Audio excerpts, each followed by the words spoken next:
Hello દોસ્તો, કેમ છો? ચોથા વિડીયોમાં આપનું હાર્દિક સ્વાગત છે. અમને તમે આગળ જણાવેલું એ મુજબ અમે જે આગળ જે ઉડાનની જોડ પકડી હતી તે આજે અમે તેના પર છોડવાના છે. અને તમને આગળના જે બ્લોગમાં અમે તમને બતાવેલું કે કબૂતરનો કેવી રીતે પર બંધાય તે આજે તેનું તમે જોઈ શકો છો કે તેના પર કેવી રીતે ખોલી શકાય. તેને અમે રબડથી બાંધેલા હતા જેથી તેના પર કમ્પ્લીટ રહે.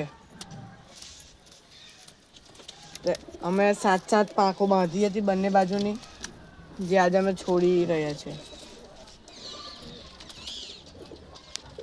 તેના નરની પાંખ તો પહેલેથી જ અમે છોડી દીધેલી છે. પણ નારીની બાકી હતી તેથી અમે આજે એને છોડી રહ્યા છે.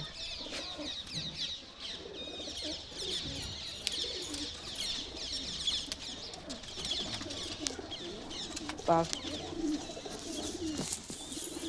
તમે જોઈ શકો છો પાંખ જો થોડીક જ એ થઈ છે. પણ પાંખ કમ્પ્લીટ છે જે અત્યારે પણ છોડે તો ઉડી શકે છે. તેનો નર આઈ જે અમે પહેલા પકડેલો હતો તમને બતાવેલો પણ છે. એ નારી ઈંડા પર હતી અને તમને એક વાત બીજી જણાવું કે અમે 2-3 દિવસ પહેલાં જે એક જોડ વેચી હતી જે 450ની વેચી હતી એ તેનો નર ઉડીને પાછો આવી ગયો છે. તો તે તમને અમે બતાવીએ છીએ.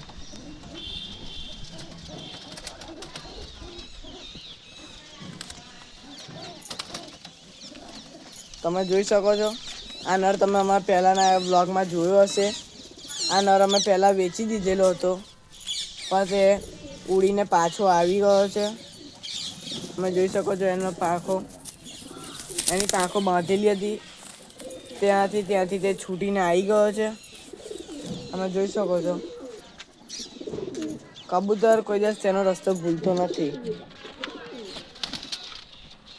તેની નારી હજુ આવી નથી. તેની નારી હજુ આવી નથી તે પણ લાગે છે કે થોડાક દાડામાં એ પણ પાછી આવી જશે. અને કાલે અમે જે મોરપી છે ઈંડું આપ્યું હતું તે આજે ફૂટી ગયું છે. અને તમે જોઈ શકો છો મોરપીસને બીજા ખાનામાં ટ્રાન્સફર કરી દીધી છે. અને બીજી 2-3 કબૂતરીઓના ઈંડા પણ આવી ગયા છે. જો તમને વિડીયો ગમ્યો હોય તો સબસ્ક્રાઈબ લાઈક અને શેર કરી દેજો. અને ડેલી આવડા નવા બ્લોગ આવતા રહે છે. તો તમે જો કબૂતર વિશે નવું જાણવા માગતા હોવ તો કમેન્ટમાં જરૂર બતાવજો જેથી અમે એના પર બ્લોગ બનાવી શકીએ. Thank you.